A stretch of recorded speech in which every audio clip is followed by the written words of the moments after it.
Red బుక్కి ధీటుగా YCP digital book తీసుకురాబోతుంది. మాజీ మంత్రి రోజా మాట్లాడదాం. మేడం ఏంటి మేడం అంటే రెడ్ బుక్కి ఈరోజు చాలా అరాచకాలు జరుగుతున్నాయి. రెడ్ బుక్ పేరుతో చాలా మందిని చంపేస్తున్నారు, జైలు పంపిస్తున్నారు, మీరు ఆరోపణలు చేస్తున్నారు. ఇప్పుడు కొత్తగా డిజిటల్ బుక్ దేనికోసం తేబోతున్నారు? ఇది ఆరోపణ కాదు, కళ్ళ ముందు జరిగినవే. మీరే కదా మీ ఛానల్స్లో వేశారు. ఎవరిని చంపేశారు, ఎవరి ఇళ్ళు కూల్చారు, ఎవరి షాపులు కూల్చారు, ఎవరి వెహికల్స్ డ్యామేజ్ చేశారు, ఎవరి బట్టలు ఇప్పి రోడ్డు మీద కూర్చోబెట్టి క్షమాపణలు చెప్పించుకున్నారు సంబంధం లేకుండా. సోషల్ మీడియాలో యాక్టివ్గా ఉన్న వాళ్ళని కుటుంబంతో సహా ఎన్ని కేసులు పెట్టి లోపల పెడుతున్నారు తప్పుడు కేసులో మనం చూసాం. సో వాళ్ళు చేసేది తప్పుడు పని. రెడ్ బుక్ అనేది, డిజిటల్ బుక్ అనేది న్యాయబద్ధంగా మా నాయకులకి సపోర్టివ్గా ఉంటూ ఎవరైతే రూల్స్కి విరుద్ధంగా తప్పుడు పనులు చేస్తున్నారో కూటమి ప్రభుత్వ నాయకులకి, అఫీషియల్స్కి న్యాయబద్ధంగా కోర్టులో నిలబడి శిక్ష వేయిస్తాం. అంటే ఒక ఇండైరెక్ట్ వార్నింగ్ చూడాలా కూటమి ప్రభుత్వాన్ని? ఖచ్చితంగా. పవన్ కళ్యాణ్ మీరు ఎంత ఘాటు వ్యాఖ్యలు చేశారు. కేవలం సినిమా ప్రమోషన్లోనే పవన్ కళ్యాణ్ బయట ఉంటున్నారు, ప్రజా సమస్యలు, రైతు సమస్యలు పట్టించుకోవట్లేదు కామెంట్ చేశారు. నిజమే కదండి, దీంట్లో నేను కామెంట్ చేయడం కాదు, నిజమే కాదా? ఎన్ని రోజులు ఉంటున్నారు ఆంధ్రప్రదేశ్లో? మరి జగన్మోహన్ రెడ్డి గారు అధికారంలో ఉన్నప్పుడు ఆల్మోస్ట్ 5 years ఇక్కడే ఉన్నారు. ఏ నిమిషమైనా ఏపీలోనే తిరుగుతున్నారు, ఏపీలో ప్రజల కోసమే పనిచేశారు. కానీ మీరు అప్పుడు అపోజిషన్లో హైదరాబాద్ నుంచి వచ్చారు, హైదరాబాద్కి వెళ్ళిపోయారు.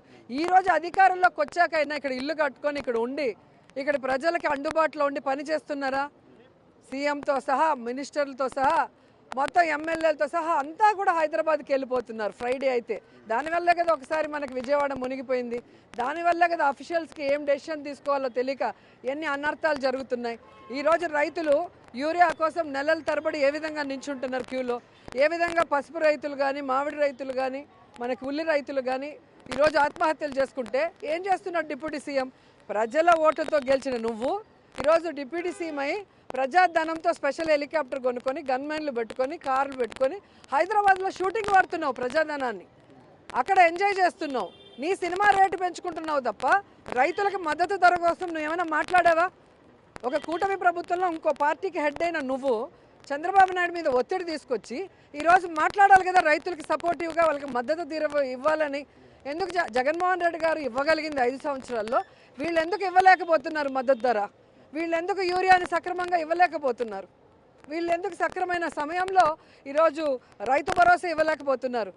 ఎవ్రీ ఇయర్ జగన్మోహన్ రెడ్డి గారు టైంకి ఇచ్చారు కదా, మీరు దానికి ఒక పేరు మార్చారు, 20,000 ఇస్తామని ఆశ చూపించారు. కనీసం 2 ఏళ్ళు 40,000 ఇవ్వాలంటే 5,000 ఇచ్చి చేతులు దులుపుకున్నారు. మరి రైతులు ఆత్మహత్య చేసుకుంటుంటే మాట్లాడాల్సిన బాధ్యత నీకు లేదా? ఈరోజు రైతు సంబంధించిన ఎవరైతే అచ్చెన్నాయుడు ఉన్నాడో మంత్రి, ఆయన దోచుకుంటున్నాడు యూరియో. వాళ్ళ అఫీషియల్సే కలెక్టర్ దగ్గరికి వెళ్ళి ధర్నా చేస్తున్నారంటే ఇంతకన్నా ఫెయిల్యూర్ ఏముంది?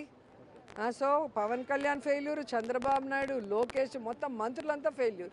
ఫైనల్ ఒక క్వశ్చన్ మేడం, అంటే మీరు 3 ఏళ్ళ అధికారంకి వస్తామని చెప్తున్నారు, కానీ పవన్ కళ్యాణ్ మాత్రం అధికారంలో రానేమని సార్ ఎట్లా వస్తారు చూస్తారు, మళ్ళీ అదే కామెంట్ చేస్తారు.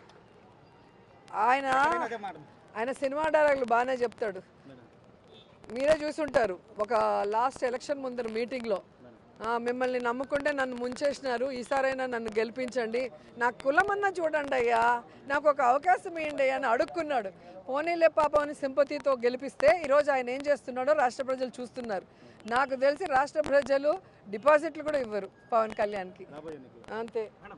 మొత్తంగా అయితే రాబోయే ఎన్నికల్లో డిపాజిట్ కూడా ఇవ్వరని మాజీ మంత్రి రోజా చెప్తున్నారు. రెడ్ బుక్కి ధీటుగా కాదు, ప్రజల ఎవరైతే ఇబ్బందులు ఎదుర్కొంటున్నారో వాళ్ళ కోసం డిజిటల్ బుక్ తీసుకొస్తున్నామని చెప్తున్నారు. ఖచ్చితంగా ఎవరైతే తప్పు చేస్తారో వాళ్ళందరినీ శిక్షిస్తామని చెప్తున్నారు. పవన్ కళ్యాణ్ హరిహర వీరమల్లు ఓజీ సినిమాల షూటింగ్లో సినిమా టికెట్లు రేటులు పెంచుకునే విషయంలో హడావిడిగా ఉన్నారు తప్పించి ప్రజా సమస్యలు, రైతు సమస్యల మీద పట్టించుకోవట్లేదు.